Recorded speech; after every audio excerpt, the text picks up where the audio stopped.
We now welcome Dr. Sona Kazemi, Assistant Professor at the University of Wisconsin-La Crosse, joining us from Wisconsin. Thank you so much for your time. So after all the speculation over a possible U.S. strike on the Iranian regime and talk over possible regime change, as we've been discussing here in studio, what do you make of these comments by Donald Trump that Iran wants to talk, quote unquote, so we'll talk? What do you think? Yeah, see, thank you for having me. It's really difficult to predict what the president will do, as he has proven again and again that he is a very difficult person to predict as a politician, but also his personality. So Iranians are, from what I have heard on social media with my own family members, I mean, as you know, the internet has been shut down for 2 weeks now. And all we hear is like telegraphic little messages here and there from our family members on the phone, just saying that they're still alive. So what we know is not much. But from what I'm hearing is that the expectations have been really, really high. The protesters are expecting the global community, the international community, the U.S. Government, and especially President Trump, to do something to help them. It's not that he's going to change the regime for them. They have been struggling to overthrow this government for many, many years now, and to change this theocratic, autocratic rule to something more democratic, something that they deserve. But they haven't been able to because regime has suppressed them with an iron fist. So they are expecting some help, as they were emboldened by Donald Trump to go to the streets, take to institutions. He again and again, almost 8 times, repeated that he will help them, but then he abandoned them. He did not help them. And they are counting the seconds for that USS Abraham Lincoln aircraft carrier to get to the Persian Gulf. And they are really, really expecting something to happen, something to help them. To jam the country's electronic and intelligence technology, or hit the depots where the weapons are kept by the IRGC, which is the equivalent of SS in Iran.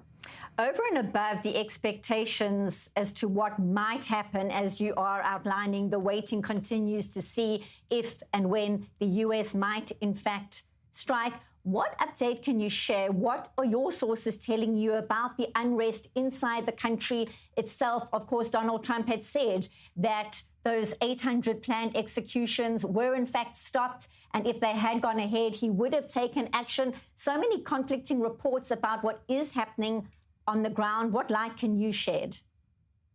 Absolutely. I've lived in Iran for 20 years, born and raised. I have many, many family members who are healthcare professionals.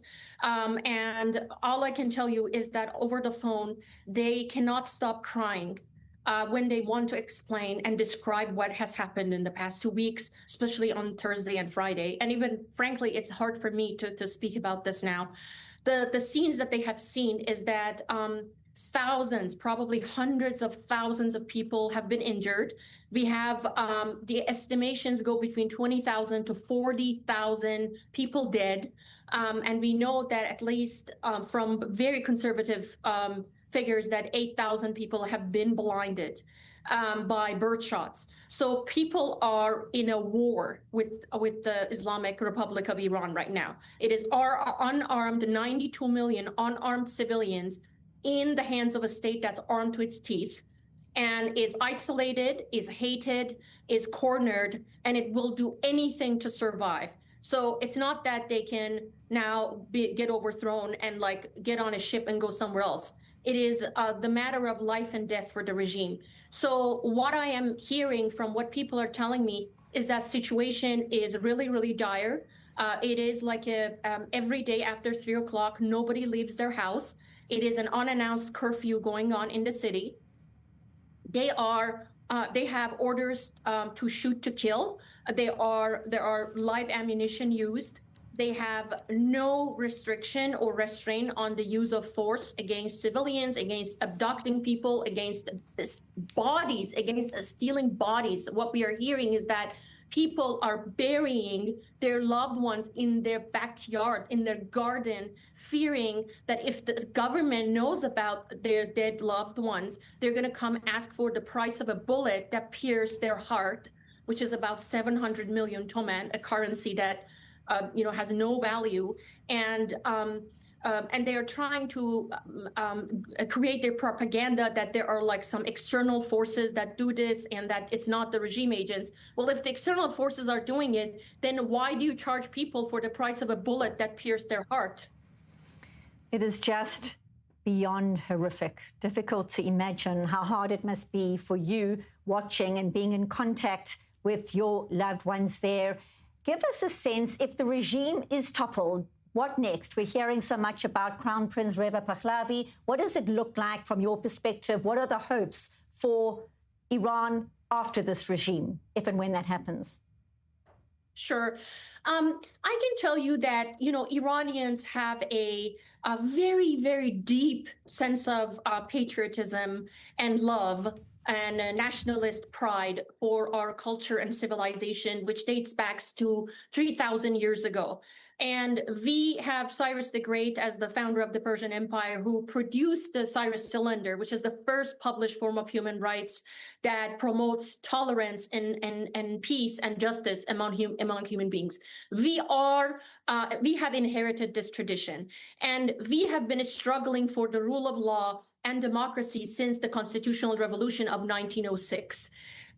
So in the past 47 years, what we have seen is a dysfunctional, murderous regime. And what people want inside Iran is democracy and the rule of law, something that we have been wanting for many years. So we have been saying death to the dictator since the student movement, since the 80s, right? But now what we see is people see Reza Pahlavi as a messiah, as an anointed, as someone who can come to the rescue and unite people and help us to transition to democracy. Although we know that when 1 in 5 autocratic rules lead to democracy after a revolution or transformation, we know that it could be difficult. The road ahead could be chaotic. The regime will do anything to survive. But what I think is that poetry and love and Iran's beautiful culture will prevail, and we will see those days at the end of the tunnel.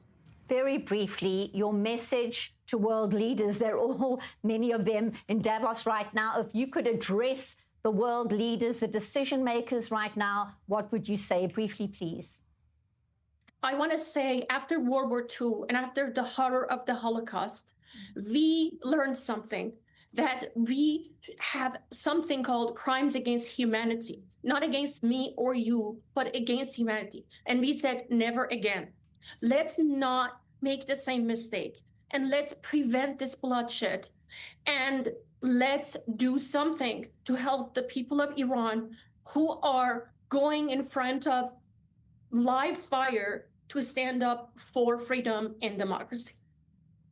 We so appreciate you speaking to us. I can hear the emotion in your voice, and we so appreciate your time right now. As I said earlier, one can only imagine how difficult it is for you to be watching what is unfolding there inside Iran and waiting to see what is going to happen next, how world leaders, as we discussed, may in fact respond. Dr. Sona Kazemi in Wisconsin, thank you so much for being with us on I-24 News. Thank you for being our voice. Goosebumps indeed.